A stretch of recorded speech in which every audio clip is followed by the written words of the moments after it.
Per molti Vin Diesel è sinonimo di personaggi non molto spessi, a volte addirittura banali.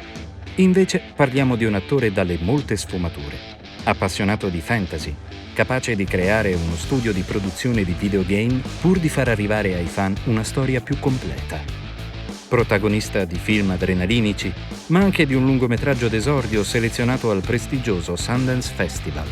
Insomma, proprio come i personaggi impersonati nella sua carriera, anche Mark Sinclair, a.k.a. Vin Diesel, ama sorprendere e uscire fuori dallo stereotipo che più volte gli è stato affibbiato. I primi passi. Mark Sinclair, questo il vero nome di Vin, nasce nel 1967 nella contea di Alameda, nell'assolata e liberale California, ma cresce a New York City. La sua è una famiglia particolare. Il padre biologico non lo conoscerà mai, mentre sua madre Delora è un'astrologa, che cresce Mark e il fratello gemello insieme al compagno Irving, un insegnante di recitazione. Mark, anzi Diesel, fa della sua multietnicità un punto di forza per poter recitare i ruoli più disparati. Lui stesso si definisce di etnicità ambigua, pur identificandosi come persona di colore. La passione per la recitazione ce l'ha fin da bambino. Pensate che debutta a 7 anni nello spettacolo teatrale Dinosaur Door, ma sarà durante gli studi universitari in scrittura creativa all'Hunter College di New York che uscirà fuori la sua vocazione di artista poliedrico, come Diesel stesso si definisce, e lo si vedrà proprio nei suoi primi lungometraggi da protagonista. Dalle stalle alle stelle. Dopo una sfilza di ruoli minori in film di scarso successo, eufemismo, Diesel decide di mettersi in proprio e lo fa alla grande. Nel 1997 debutta alla regia con Strays, film di cui è anche il protagonista e lo sceneggiatore. È la storia di Rick, uno spacciatore annoiato dalla sua vita ripetitiva, che incontra e si innamora di Ether, donna acqua e sapone. Rick cerca quindi di inserirsi nel mondo normale della donna per ottenere finalmente una redenzione. Il film riceve un'ottima accoglienza dalla critica e viene selezionato al Sundance Festival. Un anno dopo arriva un ruolo minore in Salvate il soldato Ryan di Spielberg. Nel 2000 arriva nelle sale Pitch Black, dove Diesel impersona Riddick, un antieroe a tutti gli effetti, ma dal cuore buono. Diesel si innamorerà del personaggio a tal punto da coprodurre il seguito, Le cronache di Riddick, e da fondare una casa di produzione per videogames, la Tigon Studios. Seguirà passo passo la realizzazione del gioco, che includerà 25 minuti di contenuti aggiuntivi che espandono e completano la trama del film. Una curiosità: Diesel è un vero e proprio malato di Dungeons and Dragons, tanto che durante le riprese sia di Pitch Black che delle cronache di Riddick costringerà gli altri membri del cast a interminabili partite di D&D per farli entrare meglio nella parte. Altra curiosità: per prepararsi alle scene di combattimento si è allenato con le tecniche dell'eskrima, arte marziale filippina incentrata sul combattimento con armi quali coltelli, spade o bastoni. Fast and Furious.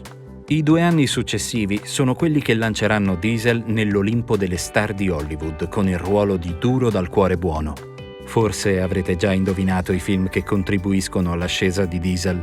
Il primo è il famosissimo The Fast and Furious, primo episodio di quella che diventerà una vera e propria saga e che contribuirà alla nascita di un'amicizia fraterna tra Diesel e l'altro protagonista Paul Walker. Tanto che alla morte di Walker, Diesel deciderà di battezzare sua figlia appena nata, Pauline.